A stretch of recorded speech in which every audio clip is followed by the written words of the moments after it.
Richie, welcome to Radio Activa Rock Planet, man. How are you? I'm doing very well. Thank you very much. How are you guys doing? I'm very fine and quite excited having you guys coming for Knotfest. It's gonna be a huge show, so we're very excited. But first of all, fair to ask, how's the heart, man?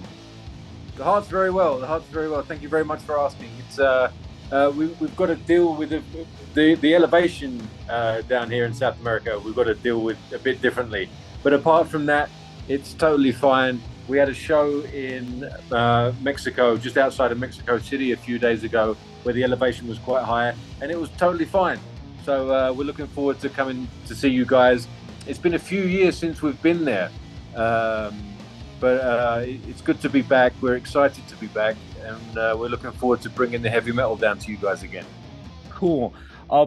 I was talking to a friend last time, and he told me that you actually played in Colombia, like in 2009, maybe. You came with Lauren Harris when Maiden came to Colombia. I think you're right. Yeah, I think it was 2009. It was a long time ago now. Yeah, that was my first time in South America, my first time in Colombia, and my first of a few times. My first exposure to the people and the culture and the food and the passion and the love for heavy music. So since then, we've been coming down. We came down with Lauren and Maiden, and since then I've been down with Judas Priest on a few occasions. So as I said, it's been a few years since we've been down there, obviously because of the pandemic and stuff like that. So it's good to come down again. Knotfest is a ton of great bands, and as I said before, that passion for heavy metal and heavy music is still strong. So we can't wait to come down and see you all. How do you? I wanted to ask you about festivals since you mentioned. I wanted to know your thoughts on that. Since now you're with Judas Priest, but it's interesting how Judas is the type of band who's able to play Knotfest with very young and new metal artists, but also with the greatest classic heavy metal bands around the world. What do you think? What do you think about metal rock festivals? That's a very good question. You're absolutely right. Priest has been around now. I mean, Priest is on their 50 heavy metal year anniversary tour. So you're absolutely right. They were at the beginning of what we know as heavy metal. So any of the bands that have come up during the last 50 years came from the roots of Judas Priest. So it's kind of in the DNA. Even if it's the newest heavy metal band that are on the stage, their roots directly or indirectly came from Judas Priest. So I think it's all intertwined in the DNA of the heavy metal festivals. So and I think there's a lot of respect for bands like Priest and Sabbath and Maiden and Deep Purple, even if you go further back. But but at the same time as well, I think Priest music has remained vibrant. It's remained new and it's remained fresh. But you're absolutely right. The other night in Mexico, we were playing with Pantera, who's been around now for a long time as well. Not quite as long as Priest, but they were new at the time when they came out. And Priest, I think, were on the Painkiller record. Around the early '90s. Mm-hmm. Pantera were a new band. Now Pantera are a kind of older generation, and you've got the newer generation of metal, and then maybe there'll be the next generation of metalheads after that. So I think it kind of goes in generations and always does. So Priest are up there with the young guys, and maybe the young guys and girls look up to Priest for the next generation. It's hard to say, but it's definitely as you said, it's definitely that way. You've got the old and the new together. Since you mentioned, different bands and different generations, you had a long career with different bands. How do you find your own voice as a guitar player in an established band like Judas Priest? I know you've been with them for quite a few years already, but I wanted to know that perspective. That's a really tough challenge for me as a guitar player.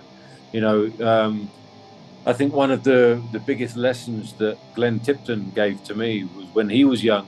He realized that he sounded different to his idols. He tried to sound like Rory Gallagher, and he realized that it didn't sound like Rory Gallagher, but it sounded like Glenn Tipton. and he realized the value of that and harnessed it. And I find that a really, it's a challenging thing for me to find, you know. Some people find it difficult, some people find it easy. I've always found it easy to sound like other people and hard to sound like myself, you know. So I just play like the people that inspire me, and hopefully in there somewhere is my own sound, you know. And actually, no, please continue. No, that's basically it. That's what I try and do. It's just that I just read you have finally your signature guitar, right? You're flying V with Gibson.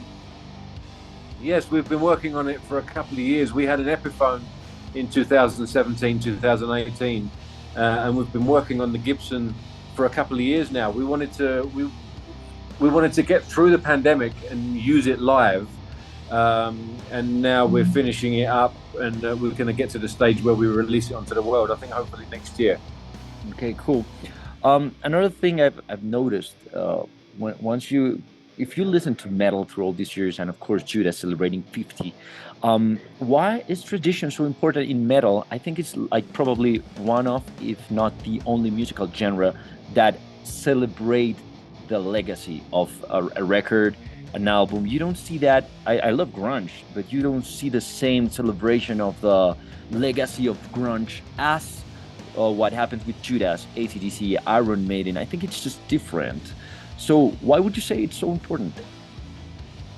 That's a great question. You've got some good questions today. You're very thought-provoking. I think maybe one of the reasons is because metal and rock transcend so many generations, maybe. You know, if you listen to an AC/DC record in the 70s, that record stays with you for life, you know, and it gets passed down to the next generation and the next generation and the next generation.